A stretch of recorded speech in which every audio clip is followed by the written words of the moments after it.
35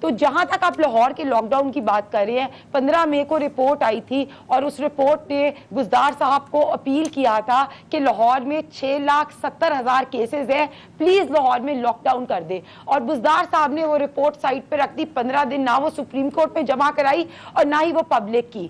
پھر WHO کی report آئی، انہوں نے کہا، اسپیشلی منت کی کہ 2 ہفتوں کا لاک ڈاؤن کر دیں پنجاب میں اور 50,000 ٹیسٹنگ کریں ایٹ لیسٹ۔ تب بھی جو آپ کے ظفر مرزا صاحب ہیں اور ایون ڈاکٹر یاسمین راشد نے کہا کہ ہم ان کی رپورٹ نہیں مانتے۔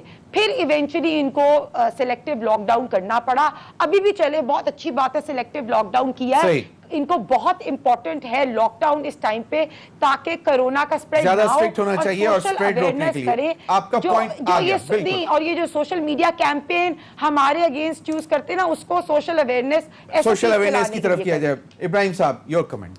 میں صرف اتنا کہوں گا، محترمہ فرما رہی تھیں کہ انہوں نے مقصد ہے کہ بہت جو ہے دودھ کی نہریں بہائی تھیں۔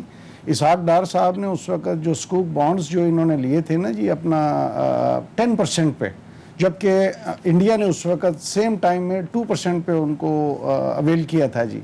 اس کے بعد یہ ان کے لاسٹ جو پرائم منسٹر رہ گئے تھے 3 مہینے عباسی صاحب، $10 پہ انہوں نے وہ LNG اٹھائی تھی۔ یہ اتنے بڑے بلنڈرز انہوں نے کیے کہ جن کی کوئی سابقہ ادوار میں کوئی مثال نہیں مل سکتی، اور سارا مقصد یہی تھا کہ اس ملک کو پہلے اکنامکلی ختم کیا جائے۔ جب اکنامکلی ختم ہوگا تو مودی صاحب تو ویسے ان کے گھر پہ آ رہے تھے وداؤٹ اینی ویزا، وزٹ فرما رہے تھے ہمارے اپنے انٹراج کے کوئی 90-95 آدمیوں کے ساتھ۔ عمران خان صاحب نے تو بہت کوشش کی تھی۔ دیکھیں مجھے بات کرنے دیجیے، آپ بات کرنے دیجیے، مجھے یہ لاسٹ منٹ ہے، کمنٹ پلیز لینے دیں۔ تو جندال صاحب جو ہیں وہ ڈائریکٹلی ان کے ساتھ آ کے مل رہے تھے۔ ان کے مقصد ہے کہ اب یہ لیڈر لیس جماعت باقی ہے، اور آپس میں بھائیوں کی بھی آپس میں جھگڑے بنے ہوئے ہیں، کیونکہ وہ جو صاحب گئے تھے وہ کچھ دینے سے اب راضی نہیں ہیں۔ جو صاحب آئے ہیں ان کو خواب دکھایا گیا، شاید دیکھنے کے لیے آئے کہ وزیر اعظم بننے آئے تھے، یہاں جی میں کرونا کے ساتھ لڑنے جا رہا ہوں، اور ایک دن باہر نے نکلا جی میری عمر اتنی ہے۔ بھائی تم جب لندن سے چلے ہو تو تمہاری عمر کا پتہ نہیں تھا، تم 69 ایئرز کے ہو، تمہیں پتہ نہیں تھا کہ تم جو ہے کینسر کے مریض ہو۔ یہ سارے بہانے تھے، لیکن ایک وہ خوبصورت پکچر پینٹ ہوئی تھی کہ جی آپ کو وزیر اعظم بناتے ہیں، آ جائیں۔ ایسا نہیں تھا، یہ وزیر اعظم پھر دیکھنا وہ تو خود انہوں نے بتایا کہ جی ہمارا تو ڈیسائیڈ ہو گیا تھا۔ یہ جو ہمیں سلیکٹڈ کی بات کرتے ہیں، یہ تو خود ایڈمٹ کر چکے ہیں کہ جی اس طرح ہماری بن گئی تھی، وزیروں کی لسٹیں بھی بن گئی تھیں، تو یہ اپنے آپ کو ایکسپوز کر گئے ہیں کہ یہ اس حد تک مقصد ہے کہ کسی حد تک بھی جانے کے لیے تیار ہیں۔ یہ ڈیموکریسی کا ان کا کیا تعلق ہے؟ یہ دونوں خاندان جو ہیں یہ ڈائنیسٹیز ہیں، اور اپنے خاندانی وراثت کو ہی قائم رکھنے کے لیے بس یہ آگے بڑھے ہوئے ہیں، اور اس کے علاوہ تو کچھ ہے نہیں۔ چلیں، بہت بہت شکریہ ابراہیم خان صاحب، کریم کنڈی صاحب، ہنا پرویز صاحبہ۔ ناظرین اب تک کے لیے اتنا ہی، اجازت دیجیے، اللہ حافظ۔